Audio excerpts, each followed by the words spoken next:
What's up, guys, and welcome back to my channel. In today's video, I'm chatting with someone whom you are going to see just now. Before I introduce to him, he's a YouTuber, Zambian in the Diaspora. We have our first ever meeting. I guess this is just the beginning, guys. So my guest tonight is no other than Mr. Piri, all the way from UK. Mr. Piri, welcome. Thank you very much. Thank you. It is indeed an honor to be on your channel. I am so humbled. Thank you very much. I hope this is going to be a very interactive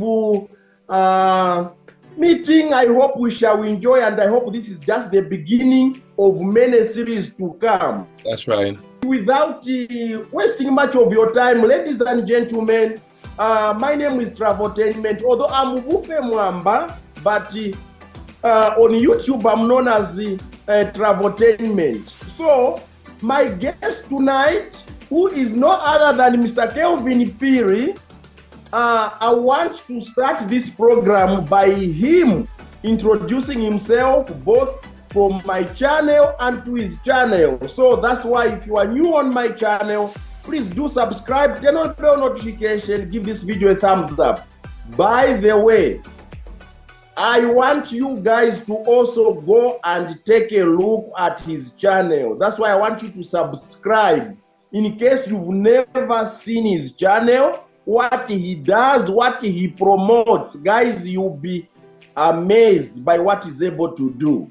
So subscribe to his channel. Just search for Kelvin Piri, or just check in the description down below. You are going to find his channel. Visit him. He's a very passionate man, and I'm talking from experience. Then come and thank me later. Thank you very much. Thank you very much. Really humbled. Really humbled, and really appreciate giving us this opportunity to actually share the story that we are trying to share on YouTube. As you said, just as a way of introduction, when in Kelvin Piri or Kelvin Musonda Piri Mkwai. So I'm actually a Zambian, born on the Copper Belt, and so my hometown is Kitwe, and grew up, been around Zambia. Grew up most of my time when I was young in the northern province. So mkwaine bondalande chibemba noti chibemba chapa Copper Belt chichakweba chichama mputu ichashika emkwai. So yeah, so I that's basically me. Family on the Copper Belt. Started my career in construction on the Copper Belt, and yeah, that's pretty much. Not really so much I could share, but I'm sure some of the stuff will come out as we interact today. Yes, interesting and very important. Okay. First, before we go deep, I want us to get there a little bit slowly. Yes. Let's talk about your YouTube. So right. There was this, when I was browsing, then I came to know this Zambian, passionate talking about construction, building in Zambia to be specific. Okay, yes. Before we get there, when did you start YouTube? When did you start YouTube? I think it's next month will probably be 1 year kind of sharing consistently. Before that, I think if you look at some of my videos, it was just you will see an African cooking, making tumbua, baking. So really it was just during COVID, you're working from home and you think, what can I do, you know? And that's how I started YouTube. So in terms of sharing about construction, next month or possibly in June, that will be 1 year. So I started talking about Africa, investing in Africa, building in Africa. Yes. And I thought, yeah, I think I can share some of the experience that I have. Yeah. Now, why is it that almost every person who is on YouTube, they always have a history? You discover that they started YouTube doing other stuff, then later on you find that maybe months, years, then they realize no, it's time to get back. You find that time will pass, that's when they start. So I'm surprised that it's not the same, it's not different from you. Yeah, I think it's like I said, COVID taught me quite a lot. I think there's a story on that. Yeah. COVID taught you a lot of things, eh? Yes.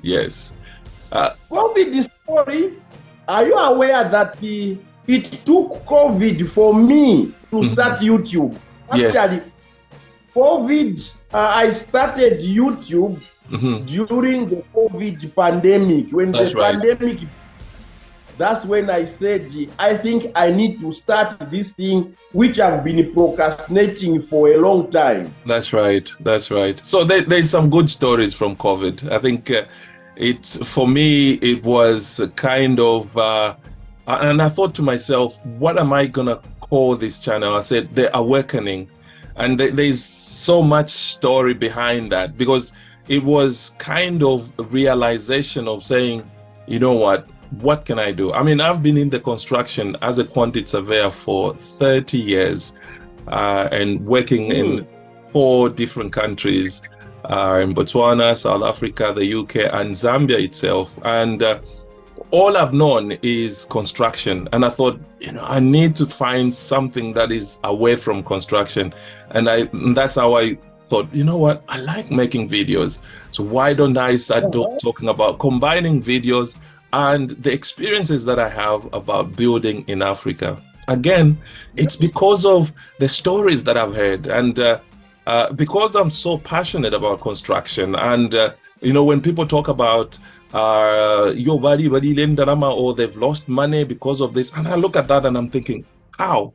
Because to me, I'm thinking, as long as you know what you want, you can invest your time. Don't just put your money, send your money to your uncle and fold your hands and think, the building is going to be done. No, when you want to build, you want to see that vision, that product, that desire, that thing that you want to basically be completed.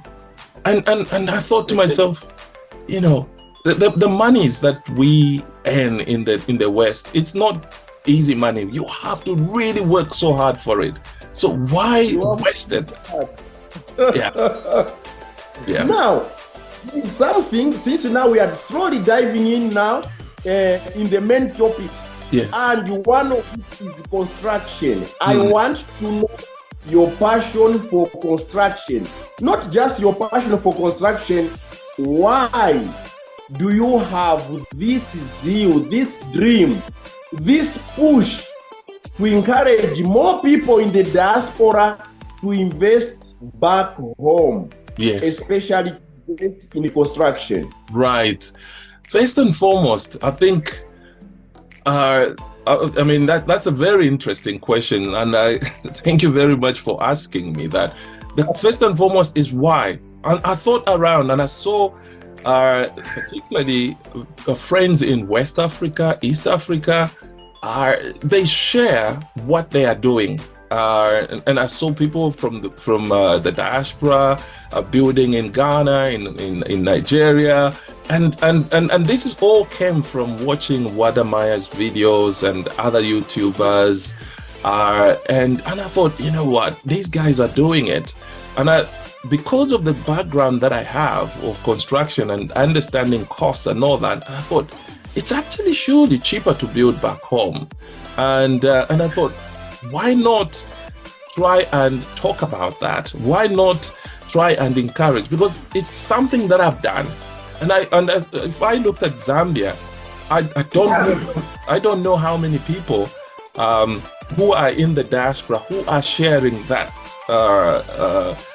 knowledge of what the experience was. And I thought, why not do that? Because I've actually bumped into quite a lot of people who would tell me, oh no, I can't build back home because who am I going to use? The bricklayer? Or there's so many stops. And I thought, no, I think this can be done. We are missing out here. And yeah, and I thought to myself, you know what? When you look at Africa, investing in Africa, you will possibly, maybe that's the only continent where you can get a very high return on investment when you look at the real estate or construction, or if you invest in properties. During COVID, I actually invested in trying to understand the property market in the UK as well, and I attended courses as well just to understand how it. And then I realized that actually, if you are in the south of England or in London, you'll be talking of probably about 3 to 6% return on your investment. If you want to invest in property in the UK, you have to go up north, and the cost of buying one property up north, I'll give you an example, maybe £60,000, you will buy one flat, and that flat will give you possibly a rent of about £600 one. With that same amount, you can do so much back home. And if you really understand what you're doing, the market, where you're going, and all those bits and pieces that I've been trying to share, you can actually get from about 15 to about 30% a return on investment. And I was like, what? This is really good. And again, wow. The other thing again that prompted me to do that, I started looking at the banking, and I thought to myself, you know what? If you put money in the bank now, if you put your money in the bank and save, let's say you've got maybe £10,000. If it's in the UK, maybe now because of the exchange, because of the interest rates going up, you maybe get 3% or whatever. But before COVID, you'll be getting 0.1% or somewhere around there. Now, you put your money there, and you're getting absolutely nothing out of it. And in addition to that, especially now, you've got inflation around 10%. So your value, your pound is going down every year. And I'm thinking, that's not the way to do it. But if you saving money, but if you invest and buy a piece of land in Africa, and I've given examples, of how I bought a piece of land some 20 years ago, less than £1,000, less than £1,000. It was about 6,500 old Zambian kwacha, which probably we can equate it to maybe about 6,500, somewhere there. But when you talk about the value of that same piece of land now, oh my goodness, there is nothing that you can compare to how much it has gone up. Nothing. You know, so those were. You know what you are saying is exactly true. Yeah. So those were things. So I'm really interested. One of the things which I want you to talk about is how you are an example. You are not just encouraging people to invest back home. You did it yourself. For example, what would you tell someone who is in the diaspora? Learn from you. What can they learn from you? How you built a house. You are living in the diaspora, but you found a way to build here back home. You even showed us the video. What can people do? I think the first and foremost, you have to commit yourself. When you you have to be consistent. And because I know a lot of people will say, oh, I'm building, I bought a piece of land, and then they sit. And then after 5 years, they come back and go and do something, and then they sit, they forget about it. You have to be consistent. You have to follow it through. Yes, you might have somebody back home, but times have changed. In the past, you will find that when you have a building going on, you have to rely on a relative to go or pass by and phone you and all that. You have to use technology to actually see what is going on and engage in what is happening on site. I think, like I said, technology, we can use technology to the advantage, to our advantage, especially now. Mm-hmm. I mean, like I was saying, I think in one of the videos that started the series that I'm doing, how to build in Zambia while living in the diaspora, I talked about opening a bank account, and surely I had an interview with somebody from Zanaco, and they actually confirmed they've opened a diaspora account for people in the diaspora to actually open an account. You don't need to be in Zambia to open that account. And I'm thinking, because that's where the problem is. A lot of people would say, I will send the money to somebody and then to a relative, and then the relative actually diverts the money to something else. That was something that was stopping people. But what I had learned from my own experience was I learned to basically manage the monies. I was able to pay people on site. They will do the job. I will get a number of videos from my representative, the guy himself who is doing the work, another guy, and they will all send me pictures and videos. And then I will confirm it is done. And then I will pay. There's so many ways to pay. Yes. Very, very well. So how were you monitoring the progress? Were you having something like send me a video for today or make a video call? Yes, I've shared this again on my videos, where one of the videos I said I had, kind of blessed, because people that were supervising work was actually relatives. My brother in marriage was actually sending me videos every day. Every day he passes by site, he will say, Mr. Piri, today this is what is happening. And with those videos, because I was so particular about those videos and pictures, I was able to identify if there's a mistake. And there have been examples where I actually picked up there was a mistake, and I sent a video to say, we'll do it this way, we'll do it that way. Because I was fully engaged. And that's the key, fully engaged. Yes. I think that is where most people make a mistake. Instead of having like regular follow-up, people just be sending money, and then they are following up like once a week or twice a month. Yeah. I think those are the people who have made it seem like you can't be in the diaspora and you build home, your relatives will just steal the money. I've heard of stories. Yeah. Somebody in the diaspora sends money, no follow-up, only to discover that a house was never even built in this era of technology. I'm like, really? How did that happen? Yes. What happened to video calls? What happened to making videos daily? You are following up. They are at the window level, or they are at lintel level. They are now at the roof level. Yes. You know? Yes. Did you get a tip of sand today? Yes. Okay, let's see. They are showing a heap of sand or a tip of flooding. Yes. Well, you see, opening the mind, and I hope many people can learn from this, that it is possible and it is really workable while in the diaspora. Yes. Now, your interest for construction is what surprises me. From your videos, I could tell that you are somehow, it somehow ties with me. My area of specialty as well, what I studied in college is also construction. So that's why, for example, I love to talk about building. I love when I'm seeing buildings, my profession comes in to see what was the designer thinking? Yeah. What were the bricklayers doing? The electricians and all that.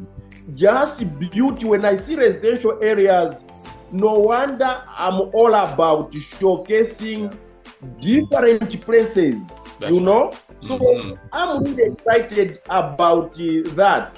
So one more time quickly before I ask you other questions on a seriously different subject, can you emphasize again to tell the diasporans the importance of them building back home? Why investing back home?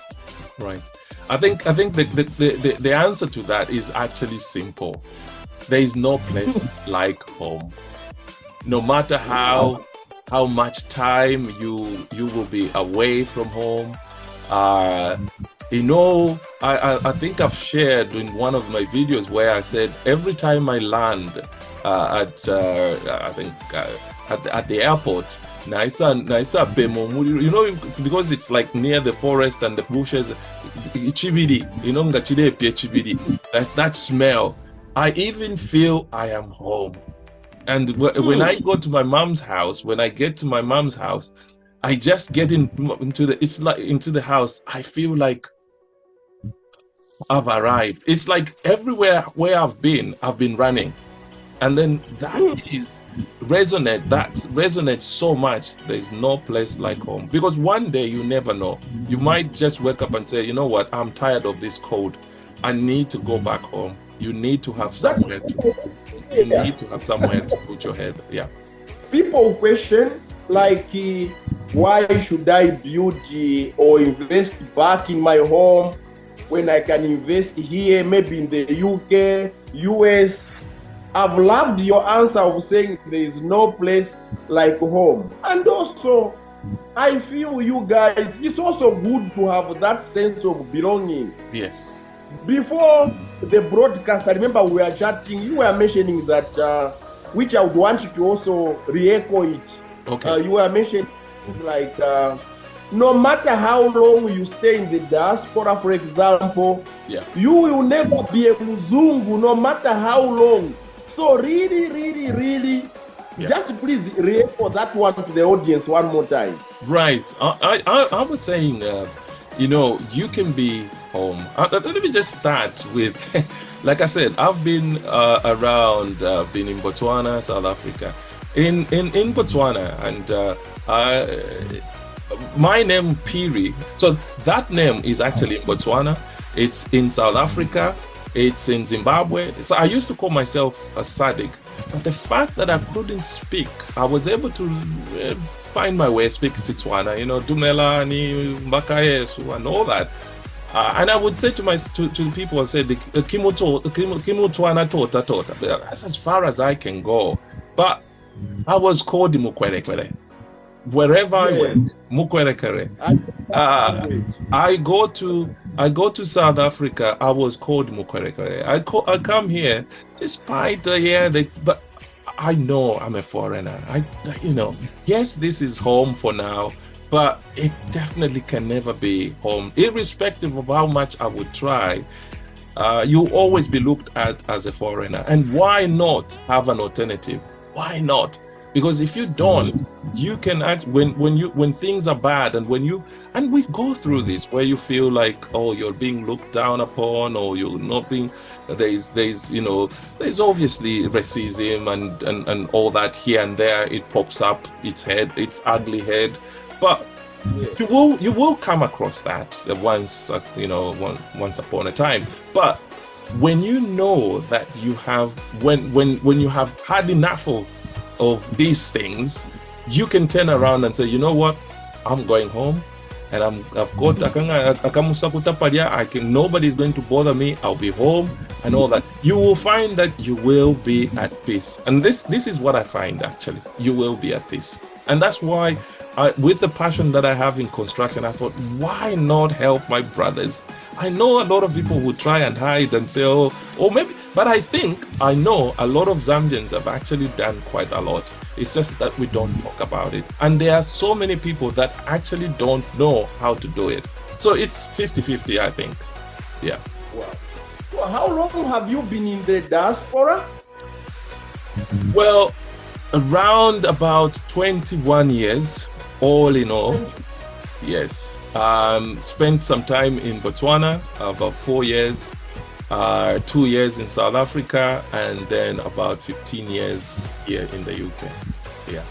Now, at what point or how long did it take you to come and realize that I think it is time for me to start just hitting the ground home, to start investing something back home? Right. That's an interesting question and a very interesting, I've got an interesting answer. Again, I've been so privileged that we have family from my wife's side and certainly from my side as well. But from my wife's side, we played quite a lot of a major role, I would say, my father-in-law, because when we bought the first piece of land some 20 years ago or 18 years ago, I wasn't actually thinking of buying. My father-in-law came to me and said, well, would you want to buy this piece of land? And we said, yeah. But I had absolutely no idea what I was going to do. But it's like every time when I don't think about building, remember I said when I left Zambia, I don't know whether I've mentioned here, I said to myself, I'm not going to come back. Yes, I said I am not gonna come back.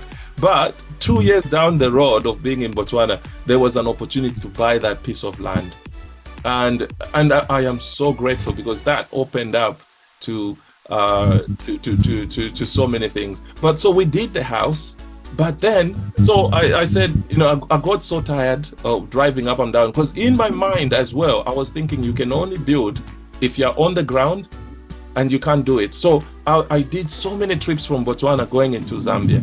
And when we finished that, I said, I'm not gonna go do it again.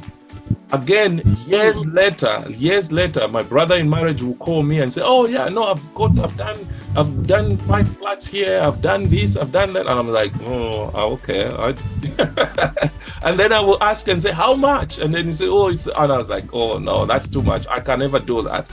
Until I went to Zambia. We went to Zambia in 2016, and I was blown up at what I found and what people were able to do and what they did, the quality of work. Remember, I've been in the construction industry and I worked there in Zambia, and there was that quality. I'm thinking this is all people can achieve, and it can be done. And then when I got there, oh my goodness, I was blown to pieces. I was taken all over around Kitwe. And I was like, this is beautiful stuff. And then that's where now I said, okay, I need to do the second leg now to try and do some floods. This is from a subdivision that we had, and we managed to do that. I just said, we're gonna do this, and we managed to do it. Yeah. Wow, nice. Okay, I hope somebody's getting inspired, guys. As usual, don't forget to subscribe to, what is your channel name once again? Tell the viewers. Well, it simply is The Awakening with Kelvin Perry. So don't forget to subscribe to The Awakening, guys. Okay, at this point, let's talk about, that's why I'm reminding them, let's talk about your YouTube. Yes. Yes. So, do you have, I have 2 questions for you about your YouTube. Do you have an immediate dream? What is your dream? Do you have a dream like me? For example, after I started YouTube, I discovered that YouTube can also, you can get an earning. Do you have such interest to get earnings on your channel? Right. At the moment, the idea is basically to try and share as much information as I can. I think my primary goal for me is, let me say this, because I've been away from Zambia for a long time. When I was in Zambia, I knew everybody in the construction industry, where to get this, where to buy this, because I was doing that, you know. And now, as I'm getting older now, and I'm thinking one day I need to go back, but where am I gonna start? And I don't know anybody. So for me, YouTube is a platform to basically connect, having that, like I always say, having that connection between the diasporans and the people in Zambia. If I go to Zambia, I will know who to speak to if I need something, because I've actually interacted or they've actually seen me. That is the number one goal for me. The second one is obviously to try and help. I want to help my brothers. I want to hear somebody talk to me about, oh no, we watched this and we were able to do this, or they come to me and say, Kelvin, can you help us with this? I think, was it this morning, I had to help somebody by giving them a contact of someone that actually did some work for me. And because I said, this guy knows what it is. Yeah, because that's the key. People don't have that information. And that's for me to try and bridge that. If we get to monetizing, is it monetizing? That's something. But at the moment, I think that's the key. Connecting the diasporians with the market on the ground, and obviously sharing that information so that people can actually build in a safe and secure way. How many more people in terms of numbers between the diaspora connecting back home? How many people do you want to see on your channel by the end of this year, say 2023? How much, for example, must come on your channel? I'll tell them now, because I'll here, let them subscribe so that you are able to share this news to a lot of people. That's right. It would be nice to pass 1,000 and beyond. And if anybody gets motivated, encouraged, let them share the videos that they have. I think what we'll try and do is share information about how to do things, and some of the stuff that we'll be sharing will sound like educational, like, you know, I've been talking about packaging your works, and so and obviously sharing the experience. So there will be a lot of things that I believe that is in store for everybody that will be engaged with us, and I think they should expect quite a lot. Yeah. Is there any other thing which I might have forgotten which you feel you can share with the people? Right. First and foremost, if it's anybody that is on my channel or on our Facebook group, How to Build in Zambia, please subscribe to Traveltainment. I've been watching your videos. I've been watching your videos, like you said, I think from the beginning. And I said, this guy is real. He's bringing stuff as they are, not mixing it up and all that. And that's what we want. We want to try and be real and be Zambians. And to the people that are in the diaspora, home is home. Look at the possibility of investing back home. I can assure you, in the next 20 years, land will be very expensive in Africa. And I think one thing that I forgot to mention, if you have decided to say you're not going to go back home, give your children an opportunity to go back home by buying them land or build them something there. Because the reasons why some of us migrated or moved away from Zambia will be completely different from the reasons why our children would want to stay where they are. Give them that opportunity of having peace in their land of their ancestors.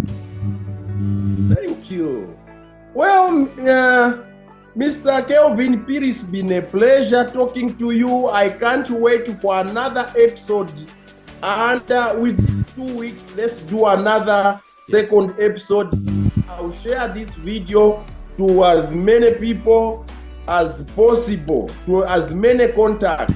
Thank you. Once again, guys, subscribe to his channel. The link is in the description down below. Also on my channel, if you have not subscribed, please subscribe. That's right. Thank you very much. Okay. Thank you. Appreciate it. It's been nice talking to you. We'll see you again in the next one. Thank you so much. Peace. Appreciate it. Great.